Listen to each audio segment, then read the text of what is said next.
ಈಗ ಕರ್ನಾಟಕ ಸರ್ಕಾರ ಈ ನಾಡಿದ್ದು ಗುರುವಾರ ಒಂದು ವಿಶೇಷವಾದ ಒಂದು ಕ್ಯಾಬಿನೆಟ್ ಸಭೆ ಕರೆದಿದೆ. ಯಾತಕ್ಕಪ್ಪ ಅಂತ ಹೇಳಿದ್ರೆ ಮೀಸಲಾತಿಯನ್ನು ಹೆಚ್ಚೋದಕ್ಕೆ ಮತ್ತು ಆ ಒಂದು ಅಂಕಿ ಸಂಖ್ಯೆಗಳು ಚರ್ಚೆ ಮಾಡೋಕ್ಕೆ. ಒಟ್ಟಾರೆ ಏನಪ್ಪ ಅಂದರೆ ಮೀಸಲಾತಿನ ಹೆಚ್ಚಿಗೆ ಮಾಡಬೇಕು ಅಂತ ಹೇಳಿ ಕಾಂತರಾಜ್ ಕಮಿಟಿ ಮತ್ತು ಜಯಪ್ರಕಾಶ್ ಹೆಗಡೆ ವರದಿ ಏನು ಮಾಡಿದ್ದಾರೆ, 75% ಹೆಚ್ಚಿಗೆ ಮಾಡಬೇಕು ಅಂತ ಅವರು ರೆಕಮೆಂಡೇಷನ್ ಕೊಟ್ಟಿದ್ದಾರೆ. ಆದರೆ ಈಗ 28ನೇ ತಾರೀಕು ನಮ್ಮ ಕರ್ನಾಟಕ ಅಡ್ಮಿನಿಸ್ಟ್ರೇಟಿವ್ ಟ್ರಿಬ್ಯುನಲ್ ಒಂದು ಆದೇಶ ಕೊಟ್ಟಿದೆ, ನೀವು ಯಾವುದೇ ಕಾರಣಕ್ಕೂ ಕೂಡ 50% ಮಿತಿ ದಾಟಾಗಿಲ್ಲ ಅಂತ. ಯಾಕೆಂದರೆ ಹಿಂದೆ 9 bench supreme court judge Indira Sahni ಕೇಸಲ್ಲಿ ಏನು ಜಡ್ಜ್ಮೆಂಟ್ ಕೊಟ್ಟಿದ್ದಾರೆ 92ರಲ್ಲಿ ಅಂತ ಹೇಳಿದ್ರೆ 50% ಮಿತಿ ಮೀರಾಗಿಲ್ಲ ಅಂತ, ಅದನ್ನು ಅದು ಎತ್ತಿಡಿದಿದೆ. ಹಾಗಾಗಿ ಯಾವುದೇ ಕೋರ್ಟ್ ಕೂಡ ಇದನ್ನು ಮಿತಿ ದಾಟಂಗಿಲ್ಲ, ಹೈಕೋರ್ಟು ಇದನ್ನು ದಾಟಾಗಿಲ್ಲ.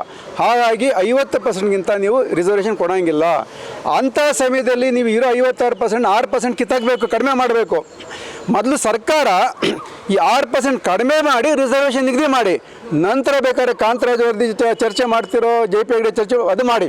ಹಾಗಾಗಿ ತಾವು ದಯವಿಟ್ಟು ಮೊದಲು ಈ ಒಂದು ಕಾಂತರಾಜ್ ಜಯಪ್ರಕಾಶ್ ಹೆಗಡೆ ವರದಿನ ತಿರಸ್ಕಾರ ಮಾಡಿ ಮತ್ತು 50% ಮಿತಿಗೊಳಿಸಿ ತಾವು ರಿಸರ್ವೇಷನ್ ಫಿಕ್ಸ್ ಮಾಡಿ ಅಂತ ನಾನು ಕೇಳೋಕ್ಕೆ ಇಷ್ಟಪಡ್ತೇನೆ, ಒತ್ತಾಯಿಸ್ತೀನಿ ಸರ್ಕಾರಕ್ಕೆ.